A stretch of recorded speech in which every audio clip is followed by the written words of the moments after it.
Wala ka pang napapansin sa iyong mga kapaligiran.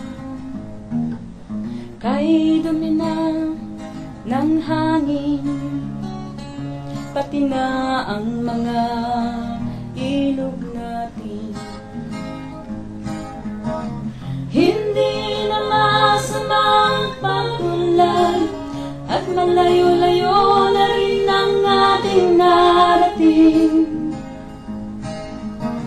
Ngunit masdan mo ang tubig sa dagat, dati kulay asul, ngayon'y naging itim. Ang mga dumi nating ikinalat sa hangin, sa langit huwag na nating paabutin. Upang kung tayo'y pumanaw man sa iwang hangin, sa langit natin matitikman. Mayroon lang akong hinihiling, sa aking pagpanaw sana'y tag-ulan.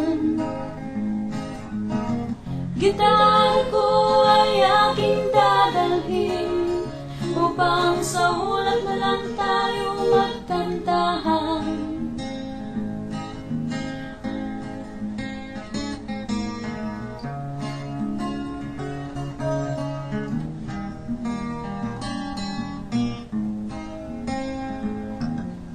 Ang mga batang ngayon lang isinilang, may hangin pa kayang matitikman. May mga puno pa kaya silang aakyatin, may mga ilog pa kayang lalanguyan. Bakit di natin pag-isipan ang nangyayari sa ating kapaligiran?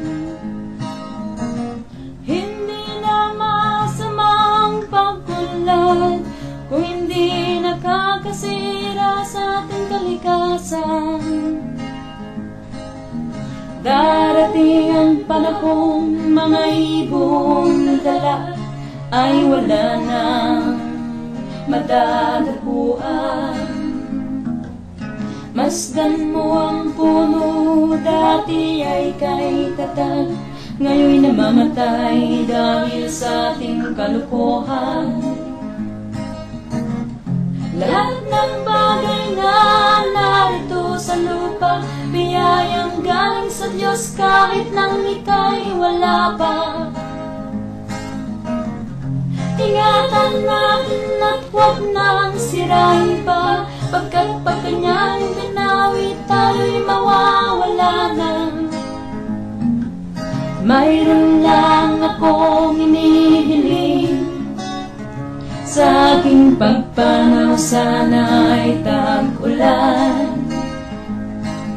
Gitara ko ay aking dadalhin, upang sa ulat na lang tayo magkantahan.